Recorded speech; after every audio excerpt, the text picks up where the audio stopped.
आज 5 जुलै MST-CETच्या वेबसाईटवर CET सेलच्या वेबसाईटवर जी नोटिफिकेशन आलेलं आहे त्याविषयी हा व्हिडिओ आहे. आज 5 जुलै आहे. पहाटेचे 3:58 झालेले आहेत आणि CET सेलच्या वेबसाईटवर एक नोटिफिकेशन आलेलं आहे. All courses under technical courses पहा. तंत्र शिक्षण विभागांतर्गत येणाऱ्या अभ्यासक्रमाच्या केंद्रीय प्रवेश प्रक्रिया कॅप नोंदणीसाठी महत्त्वाच्या सूचना. ही एक PDF आहे. ती PDF ओपन केली असता अशा रीतीने पहा, सीईटी सेलने महत्त्वाची सूचना दिलेली आहे.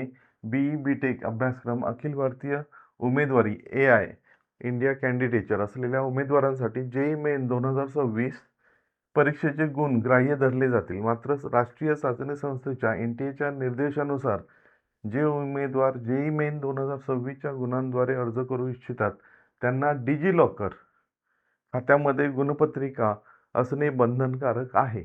म्हणजे तुमचा जो JEE मेनचा रिझल्ट आहे तो NTA कडे आहे. तो तुमच्या डिजिलॉकरमध्ये येणे महत्त्वाचं आहे.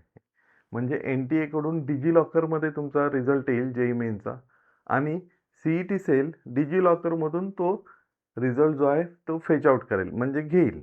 ओके. तर त्यासाठी पहा 2 टप्प्यांचे पालन करा. अगोदर पहा डिजिलॉकरमधून लक्ष द्या. डिजिलॉकरमधून पहा इथे डिजिलॉकरमधून तो जो रिझल्ट आहे तो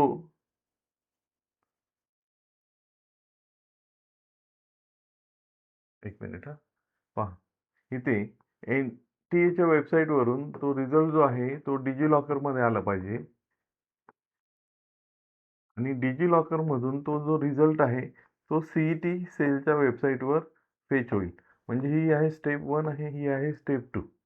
अशा रीतीने जो तुमचा JEE मेनचा रिझल्ट आहे तो JEE मेनचा रिझल्ट कुठे आहे NTA कडे. तो NTA कडून डिजिलॉकरमध्ये सेव्ह करा आणि डिजिलॉकरमधून मग तो CET सेलच्या वेबसाईटवर फेच करा. म्हणजे मिळवा. आता टप्पा 1 म्हणजे स्टेप 1 सर्वप्रथम तुमच्या वैयक्तिक डिजिलॉकर खात्यामध्ये जाऊन तुमची JEE मेन 2026 ची गुणपत्रिका मिळवा. त्याच्यासाठी त्यांनी एक स्टेप दिलेली आहे आणि दुसरी स्टेप दिलेली आहे टप्पा 2. स्टेप 2 काय दिलेली आहे? यानंतर कॅप पोर्टलवर लॉग इन करून तुमचे JEE मेनचे गुण डिजिलॉकरद्वारे कॅप पोर्टलमध्ये समाविष्ट करा म्हणजे फेच आउट करा, मिळवा. आता जी स्टेप 1 आहे ती स्टेप इथे दिलेली आहे पहा.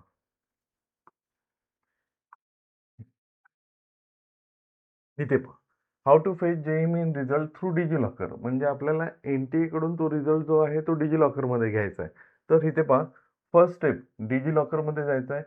काय करायचं आहे? Search for National Testing Agency. त्यानंतर select National Testing Agency select करायची आहे.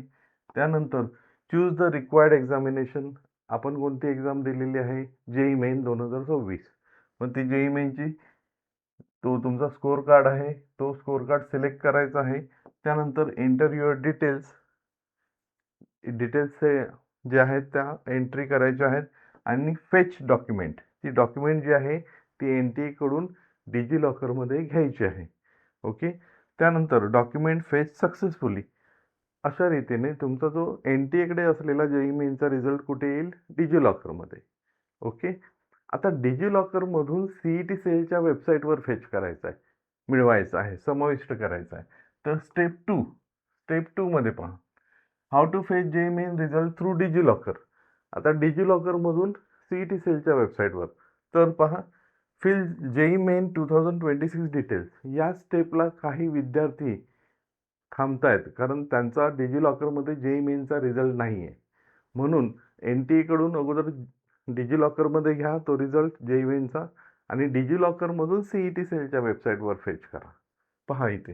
इथे click here to view steps म्हणजे इथे त्या 2 स्टेप्स दिलेल्या आहेत. आता पहा have you appeared for JEE Main 2026 conducted by NTA? Yes करा. त्यानंतर इथे गेट JEE स्कोर डेटा. पहिली स्टेप पूर्ण झाल्यानंतरच दुसऱ्या स्टेपकडे यायचं आहे. पहा JEE score data from DigiLocker. मग अशा रीतीने डिजिलॉकरचं व्हेरिफिकेशन येईल, OTP येईल. तुमचा जो रजिस्टर नंबर आहे त्याच्यावर OTP येईल. तो OTP इथे सबमिट करायचा आहे.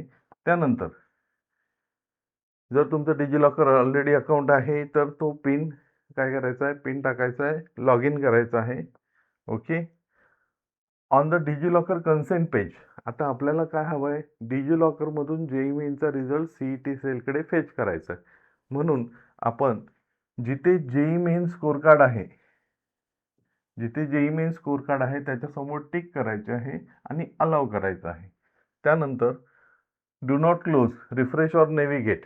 मग आता डिजिलॉकरमधून तो जो रिझल्ट आहे जेईई मेनचा तो सीईटी सेलच्या वेबसाईटवर फेच आउट होईल आणि शेवटची स्टेप आहे डॉक्युमेंट शेअर्ड सक्सेसफुली. ओके. अशा रीतीने जो जेईई मेनचा रिझल्ट एनटीएकडे आहे तो एनटीएकडून डिजिलॉकरमध्ये जाईल, डिजिलॉकरमधून तो रिझल्ट कोणाकडे येईल, सीईटी सेलच्या वेबसाईटवर. ही जी स्टेप आहे ही कंप्लीट केल्यानंतर तुम्ही पुढे तुमचं रजिस्ट्रेशन कंटिन्यू करू शकता. हा व्हिडिओ कसा वाटला हे मला एक लाईक करून कळवा. मी इथे थांबतो. धन्यवाद.